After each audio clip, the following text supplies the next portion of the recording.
नमस्कार दोस्तों, चैनल पर आपका बहुत बहुत स्वागत है। आज मैं आपको एक ऐसे व्यक्ति के बारे में बताने जा रहा हूँ जो मर गया और फिर से जिंदा हो गया। जी हाँ, उसकी कैसी मौत थी और मौत के बाद की क्या दुनिया थी, इसके बारे में आज हम आपको बताने जा रहे हैं। स्कॉट डुडम नाम के एक शख्स ने अपने अजीबो गरीब कहानी अपनी बताई, जिसने लोगों को हैरत में डाल दिया। उसने बताया कि 28 साल की उम्र में कैसे वो अस्पताल में 20 मिनट के लिए मर गया था और उसके बाद एक ऐसी रहस्यमय दुनिया में पहुंच गया जहां फूलों का एक बेहद खूबसूरत मैदान था। मौत के बाद क्या होता है, ये अब तक एक रहस्य बना हुआ है, क्योंकि मरने वाला इंसान कहाँ जाता है, क्या करता है, वो कभी वापस लौट कर नहीं आता है। ऐसे में जाहिर है कि किसी को भी नहीं पता होगा कि मौत के बाद की दुनिया क्या होती है। हालांकि दुनिया में कुछ लोग ऐसे हैं जो दावा करते हैं कि वो मौत के बाद की दुनिया देख चुके हैं। ऐसे ही एक शख्स हैं जिनका नाम है स्कॉट डुडम। स्कॉट ने दावा किया है कि उन्हें डॉक्टरों ने मृत घोषित कर दिया था, लेकिन 20 मिनट बाद ही वो वापस जिंदा हो गए। उन्होंने बताया कि मौत के बाद उन्होंने क्या देखा और कैसे उस घटना ने उनका जीवन हमेशा के लिए बदल दिया।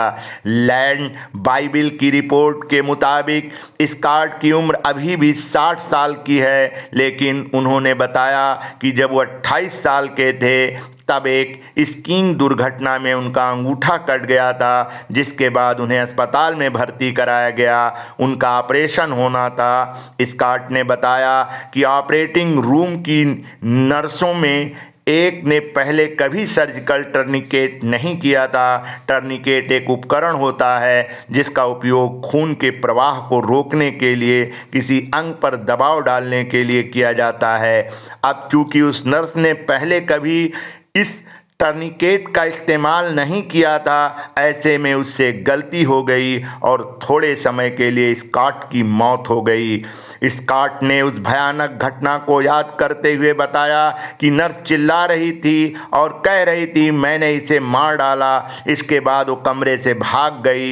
इसके बाद स्कॉट की बाह में एक अजीब सी सनसनी पैदा हुई, जो बाद में उनके हार्ट तक पहुंच गई और अचानक ही उन्होंने महसूस किया कि वो अपने शरीर के ऊपर तैर रहे हैं। असल में स्कॉट की आत्मा उनके शरीर से बाहर निकल गई थी। प्रायोरिटी योर लाइफ को दिए गए इंटरव्यू में स्कॉट ने बताया कि मैंने अपने अंगूठे में लगाए गए हर टांके को देखा। उन्हें महसूस हुआ कि उनके बगल में कोई खड़ा है जिसे वो अब भगवान मानते हैं। स्कॉट ने बताया कैसे बिना चेहरे वाले उस व्यक्ति ने उनसे कहा कि अब जाने का समय हो गया है, और फिर उन्हें एक खूबसूरत फूलों से भरे मैदान में पहुंचाया। स्कॉट ने आगे बताया कि उस व्यक्ति से वो मुंह से बोलकर बात नहीं कर रहे थे, बल्कि मन के माध्यम से बात कर रहे थे। उस व्यक्ति ने उन्हें सख्त निर्देश दिया कि वो कभी पीछे मुड़कर ना देखें। स्कॉट के लिए एक सबसे हैरान करने वाली बात ये थी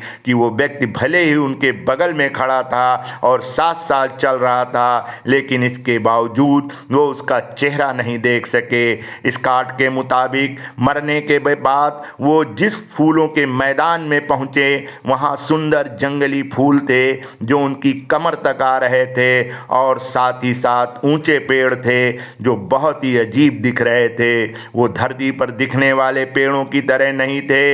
हालांकि थोड़ी ही देर बाद उन्हें एहसास हुआ कि जो व्यक्ति उन्हें उस मैदान में ले गया था वो अब वहां नहीं है। इसके बाद वो सीधे बादलों के पास पहुंच गए और बादलों के अंदर से एक हाथ निकला और आवाज आई, अभी तुम्हारा समय नहीं आया है, तुम्हें अभी और भी बहुत कुछ करना है। जैसे ही वो हाथ बादलों में वापस गया, इधर अस्पताल में पड़े स्कॉट के शरीर में फिर से प्राण आ गए और वो जिंदा हो गए।